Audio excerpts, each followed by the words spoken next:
آپ نے ابھی بات کی کہ ہیرو سے ہم زیرو کر دیتے ہیں، اور آپ نے یہ بھی شروع میں بتایا کہ آپ نے جب کتاب لکھنا شروع کی تھی تو اس ٹائم جو خان نیٹ ورک تھا اس کی بہت ساری باتیں ہو رہی تھیں. ٹو یور نالج آپ اس میں انوالو بھی تھے، آپ نے اس کے بارے میں لکھا ہوا بھی ہے.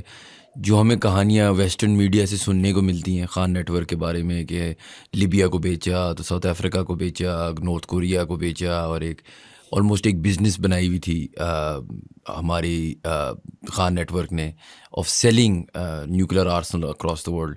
اس میں کتنی سچائی ہے اور کتنے لوگوں کو اس کے بارے میں پتہ تھا اگر یہ سچ ہے؟ دیکھیں یہ اتنی اسٹیبلش فیکٹ ہو چکا ہے. اب اس کو آپ جو بات آپ کر رہے ہیں that was done 20 years ago. اس پہ کتنی کتابیں لکھی گئی ہیں. So many books have been written on this. So many publications have happened. So much inquiry has already happened. A.Q. Khan has passed away. تو اس اسٹوری کو دوبارہ کرنا کہ کوئی مطلب مجھے اس وقت سینس تو پتہ نہیں کہ کس کو پتہ تھا کیا نہیں تھا. تو فیکٹ از کہ جی A.Q. Khan proliferation network جو تھا that was outside Pakistan. Pakistan اس کی ایک کڑی تھی. پورا نیٹ ورک جس کا آپ نے ذکر کیا ہے وہ دبئی سے آپریٹ ہو رہا تھا. It's very establish fact. اور یہ تھا کہ کیونکہ وہ ایک نیٹ ورک کی شیپ میں جب بسٹ ہوا ہے، اوپن ہوا ہے 2004 میں، تو everything revealed outside. اس سے پہلے یہ چیز پتہ نہیں تھی.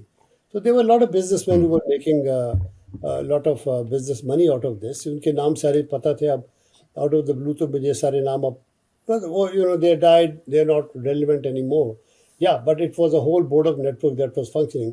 جس میں تھا پرابلم یہ تھا کہ وہ تمام نیٹ ورک کے جو لوگ تھے ان میں سے نیوکلیر ویپنس پروگرام کا کوئی ہیڈ نہیں تھا سوائے پاکستان کا. And therefore it was known as the Khan network because it was associated with him. Otherwise, there were others who were. So وہ network, Libya, Iran, North Korea, these are recorded and well established facts جس میں وہ تھا. ہمارا پاکستان کا concern یہ تھا کہ یہ ایکوزیشن اور جہاں تک ہو رہا تھا اس وقت تک تو اٹ واز اوکے. بٹ جب وہ آؤٹ سائڈ اور دوسری جگہ پرولیفریشن نیٹ ورک تھا اس کا کسی کو نہیں علم تھا کہ یہ کہاں ہے، اس کے ٹینٹیکلز کس جگہ پہ. Because that network operation کا پاکستان کی نیشنل سیکورٹی سے تو کوئی تعلق نہیں تھا نا. ہمارا تو پرابلم یہ تھا کہ we had to acquire the technology and sustain the bomb and make sure that we have a deliverable weapon system for our deterrent purposes.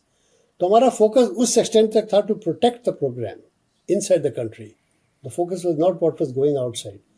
لیکن انفارچونیٹلی دا وے ان کا نیٹ ورک کا کام کر رہا تھا وہ ٹریسیبل تھا، وہ ٹریک ڈاؤن ہو رہا تھا اس وقت، اور کافی عرصے سے ہو رہا تھا. لیبیا کے اندر اوپن ورک شاپس ہو رہی ہیں، سوئٹزرلینڈ سے ایک پارٹ لیا جا رہا ہے، کوئی یو کے سے انورٹرز لیے جا رہے ہیں، سوئٹزرلینڈ سے ایک چیز ہو رہی ہے، پھر ساؤتھ افریقہ سے ایک چیز ہو رہی ہے، ملیشیا سے سینٹریفیوج بن کے جا رہے ہیں، شپمنٹ لیبیا کو ہو رہی ہے. اتنی اوپنلی اور بریزنلی ہو رہا تھا وہ، اسے پکڑے تو جانا تھا. It was not a brilliant, it was just a matter of time کہ یہ ایکسپوز ہو جانا چاہیے تھا. اور وہ ایکسپوز ہو گیا. 2003 میں ایک ٹائم آ گیا کہ وہ سامنے نکل کے آ گیا. It was a matter of time. تو اس وقت it was a very difficult moment for Pakistan because Pakistan became in the centre of controversy at that time. میں نے آپ کو بتایا تھا کہ یہی بیک گراؤنڈ تھا کہ اگر یہ کتاب نہ لکھی جاتی تو وہی اسٹوری رہنی تھی اور کوئی اسٹوری نہیں تھی.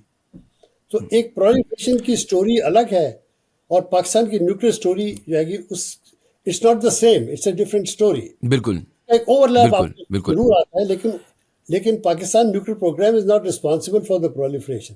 وہ ایک کپل آف پیپل 8-10 لوگ تھے جن لوگوں کو جو کہ بینیفیشری تھے اس کے.